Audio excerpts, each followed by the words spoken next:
Hi friends, I'm Amit, a game tinkerer with ASD and ADHD. To organize my thoughts, I use AI to turn my raw notes into written review and podcast, but everything you hear is based entirely on my own work, hence me talking directly to you. The full text and original notes are linked below. Thanks for joining me on this journey. Okay, let's unpack this. Today we're doing a really fascinating deep dive into the world of Tainted Grail, Fall of Avalon.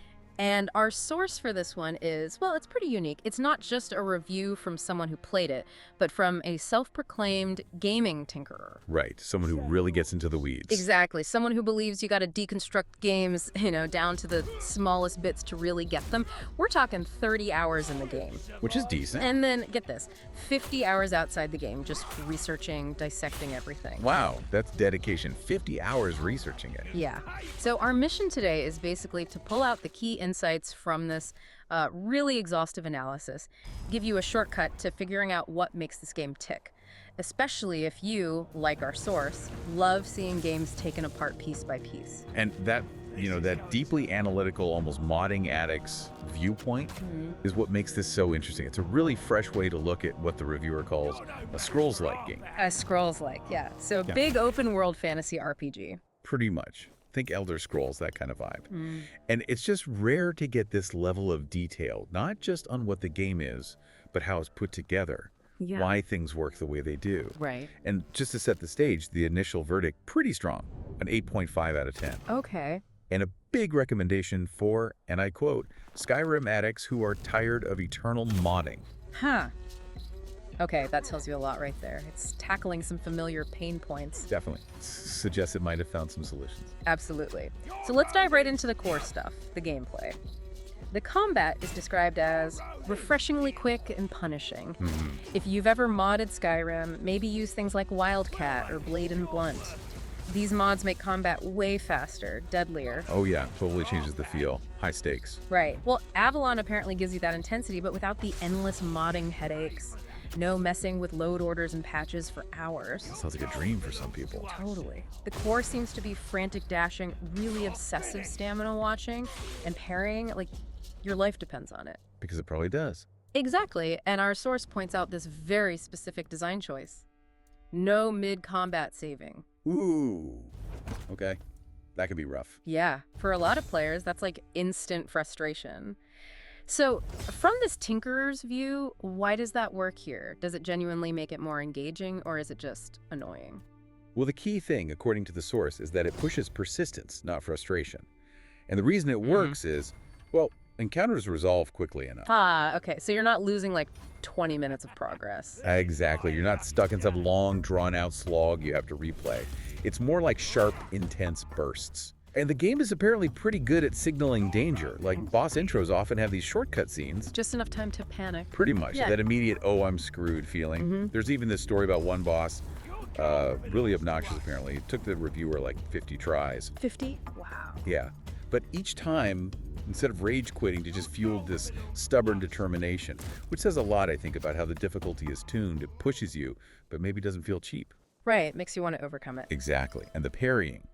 Our source actually measured the window. Get this 0.17 seconds base. Oh, wait, they actually measured it. That is a tinkerer. Told you. Pure dedication. Yeah. But apparently, even though it sounds generous, the enemies compensate. They use feints, delayed attacks, try to bait you into spamming parry to drain your stamina. Smart. Yeah. And there's this mechanic for breaking enemy stances for a quick beatdown. It's not super flashy, apparently, but it's just, oddly satisfying. A solid core loop that you really have to learn. That detail on the parry window, yeah, that really drives home the approach here. Okay, so if the combat is about quick, punishing mastery, what about character progression? Because this sounds really interesting. Avalon apparently wisely changes Skyrim's long, sprawling perk trees in favor of focused synergies. That sounds like a huge shift. It really does. Less overwhelming, maybe. Yeah, potentially. The source emphasizes the freedom. No arbitrary level or attribute restrictions. Just pick perks and enjoy building your perfect character. It sounds amazing for theory crafters, right? People who love messing with builds. Oh, absolutely. Total freedom. But how does it stay balanced? If you could just pick anything, doesn't that risk making you super overpowered, or maybe making builds feel kind of samey after a while? That's the interesting part. It seems like the balancing comes from somewhere else. Attributes still gate the gear you can use. Ah, okay, so stats still matter for equipment. Right. And the gear itself is apparently seriously fantastic. It directly boosts the kind of build you're going for, so your choices matter. And finding the right loot feels really rewarding because it feeds right into your character concept. That makes sense. Synergies between perks and gear. Exactly. Yeah. And what sounds really practical, and I think a lot of players will love this, is that hybrid builds are totally viable. You get 4 weapon slots. 4. Yeah, so you can mix and match. Bows, two-handers, dual-wielding, spells, summons. They can all kind of coexist effectively. It's not like you're locked into one path. That sounds like the dream for build tinkerers, right? Totally. Yeah. The source gives this one specific example, a favorite weapon that literally doubles melee damage when my mana is reserved by summons. Whoa. Okay, that's clever item design. Isn't it? It just shows that smart, synergistic thinking. It's not just about dumping points into strength or whatever. Yeah. It encourages you to experiment and find those cool interactions. Yeah, that focus on synergy and hybrids, it really does feel like they understand what players, especially the ones who love to optimize and tweak, are looking for. And it makes me think, the source says the developers clearly binged Skyrim-modding forums before making some of the quality of life stuff. Probably true. They put in so many smart little things that feel like they came straight off a modder's wish list, you know? Fixing things tinkerers have fixed for years. Like what? Okay, so, remote crafting from your stash. Finally. Oh, that's huge. Saves so much running back and forth. Right. No stamina drain outside combat. Because, as the source puts it, realism can get boring when you're just trying to walk somewhere. That's a point. Automatic pickaxe equipping for mining, like Skyrim's quick mining mod, but built in and maybe better? And then this one made me laugh, the endorsement of unlimited inventory via mod. It's 2025. Stop judging.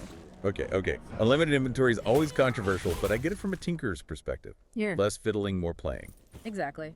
But does the source think that, the unlimited inventory maybe takes away from the classic RPG challenge?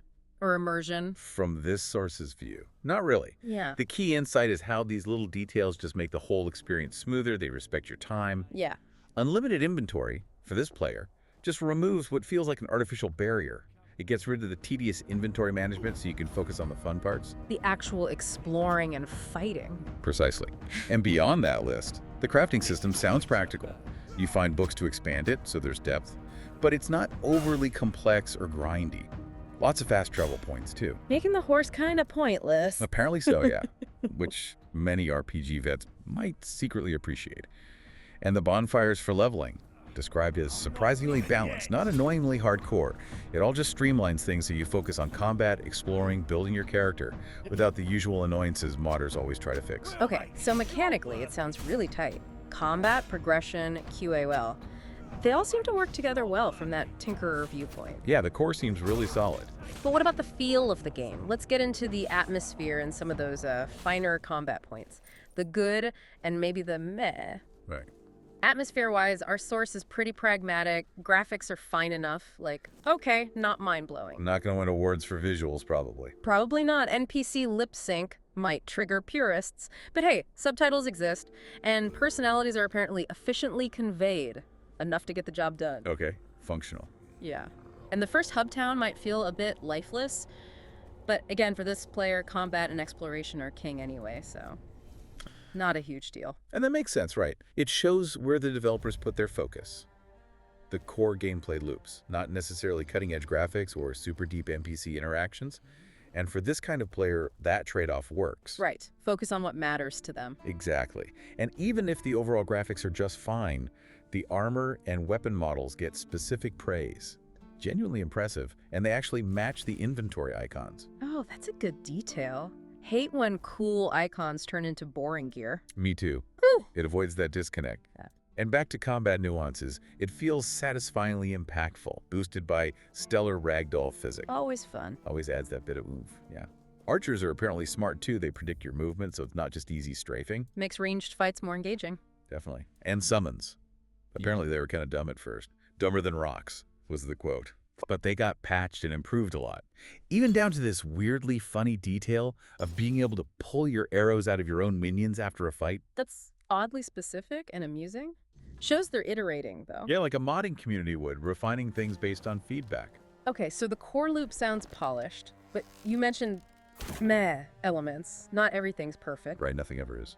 Our source points out instant and unlimited potions, which feels weird for a game with punishing combat. The quote is, "Avalon, were you asleep during modded Skyrim's Alchemy 101? Yeah, that does seem like an odd fit, especially compared to complex potion mods. Totally. It's contrasted directly with the cooking system, which does have slow, realistic healing, so that saves some immersion, I guess. A bit of a split there. And then there's the wordness night mechanic. Apparently completely forgettable. It just means slightly tougher enemies and unidentified gear. Doesn't sound very word. Yeah. Doesn't sound too exciting. So from a design standpoint, why do those things fall flat when other parts are so well thought out? Like, what could weirdness have been for someone who loves deep mechanics? Well, it raises that question, doesn't it?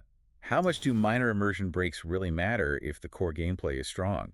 Our source clearly values that core loop. Right. Efficiency over perfect realism sometimes. Maybe. The instant potions, yeah, they break immersion, but they support that fast combat. Get you back in the fight quick. Yeah. Wordness, though. Yeah. That sounds like a missed opportunity. Yeah. How so? Well, for a game that seems to innovate elsewhere, it just sounds like a generic knight means slightly harder. A tinkerer might imagine, real environmental changes, different enemy tactics, unique hazards, maybe temporary effects that force you to adapt your build. Something actually transformative. Exactly. Yeah. Instead of just tougher and you can't see item stats immediately. But again, these seem like minor gripes in the face of a really solid overall package. The foundation holds up. Right. Okay, shifting slightly again. Quests, story, and stability. How do those hold up? Side quests, according to the source, are good for XP and gold, but don't demand huge emotional commitment. Sounds perfect for gameplay-focused players. Get rewards, move on. Pretty much. The main story is described as decent enough, and it's long. The reviewer was still in Act 1 after 30 hours. Oh. And expects maybe 100+ hours total, so it's a big game. Decent story, lots of content, keeps you playing. Yeah, provides that long-term hook beyond just the combat.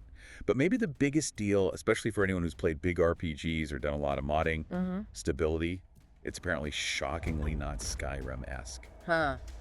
High praise indeed coming from that perspective. Isn't it? The actual stat given was 2 broken quests out of dozens, and crucially, nothing game-breaking, nothing that stopped progress. Wow, that's actually huge for an open-world RPG. It's massive. A huge relief compared to notoriously buggy experiences. Lets you just play the game without constantly worrying about save corruption or broken quests. It feels like it's built solidly. Okay, so bringing it all together, what's the final takeaway for you, the listener?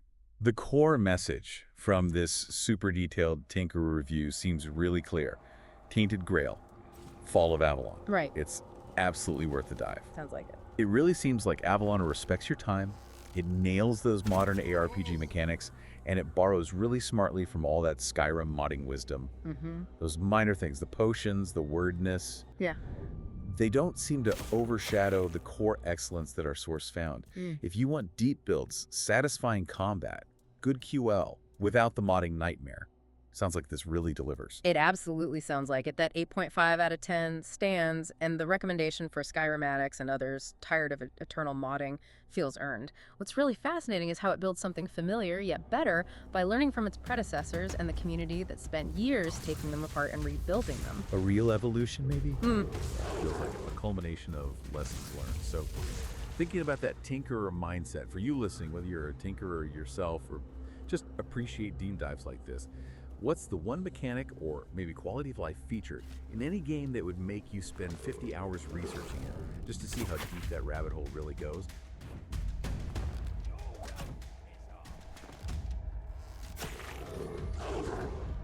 Hello there, me again. Yeah, the podcast kind of stopped abruptly, but what can you do? Hope you enjoyed it. I enjoyed creating it. Hope you even laughed a bit. And that was my review on Tainted Grail, Fall of Avalon. I'm really enjoying it. See you on the next video.